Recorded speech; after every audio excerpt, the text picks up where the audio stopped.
Hello everybody, Lurgs here, welcome to my channel, and today it's an overview of the lights on the Volkswagen T5 Transporter, the Beast. I'll cover all the external lights and the bulbs and also the internal light, and I'll put various links throughout the video on how to change some of the bulbs. Right, let's get cracking. As soon as you turn the ignition on, your daytime running bulbs will be coming on.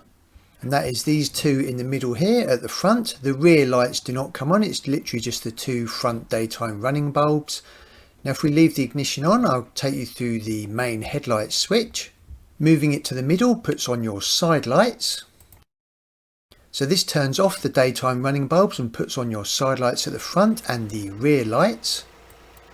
The next switch is your headlights. You can also adjust the beam angle of your headlights, and I'll cover that a bit later on. And then if you want high beam, if you want distance, you can turn that on permanently by pushing the stalk forwards. So the high beam is now on.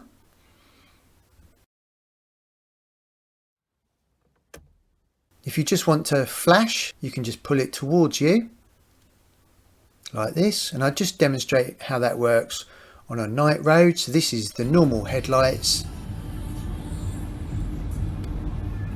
and then if we switch it to high beam, you just get a lot more distance, but obviously don't have that on if you've got cars coming towards you because you will blind them. Now if you want to put the rear fog lights on, you literally just pull that switch out towards you, then you get this icon on the dashboard and the rear fog light comes on, and this will only be on the driver's side. So I don't think it's going to fail an MOT if the other light hasn't come on because it's only got one. To turn that all off, just push the switch back in, then turn it back into the off position.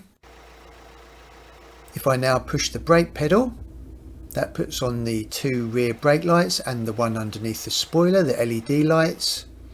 Now if I put it into reverse, push the clutch down, pull up the gear lever, put it into reverse. I've actually got some rear reversing sensors on here on the radio, and you've got the two rear lights coming on there, and then the reversing sensors showing you how close you're getting. Careful, Lurgs. If you've broken down, you can put on your hazard lights by pushing this red triangle here. This puts on your hazard lights all around, so this is all indicators, front and back and side.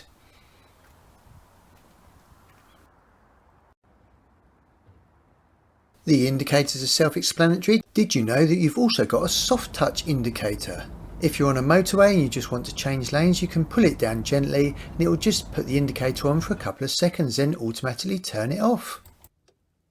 With the main headlights on, you can actually adjust the beam of it up and down. Now this is really useful if you've got a large load in the back of your van. That means that your headlights are going to be pointing upwards. So what you can do is you can adjust the front beams so they then point downwards. Otherwise your lights are going to be pointing up in the sky and be next to useless, blinding everyone coming towards you. And you do that by using this dial here. Now normally for day driving, just leave it on the dash position. That's for any MOTs or normal driving.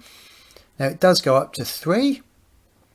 I'll just show you how that works. If you have it on number 3, that lowers the beam all the way down as far as it will go.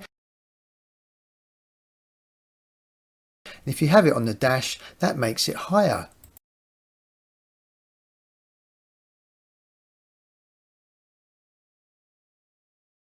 When you're driving at night, you can adjust the brightness of your dashboard lights. That's all your interior lights, the main dashboard, plus all your LED instruments.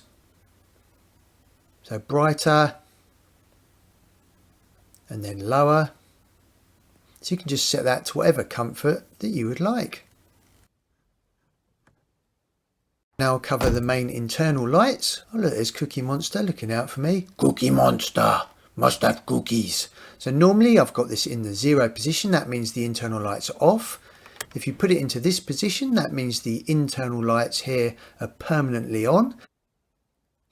If you have it on this switch, it means the lights are only lit when you open the door, either the passenger or the driver's door, and it will automatically go out after about 45 seconds. I'm just going to set it back to the middle position, which is off. This is just a reading lamp for your passenger and a reading lamp for the driver. Obviously you wouldn't be reading when you're driving, it's only if you stopped. Just going to turn those off. Now let's go into the rear of the van. These two rear lights work independently of the main switch at the front. So you've got the same options on these lights here. It's set at the moment in the middle, which is only come on when the doors are open. So you can either push it and that is off.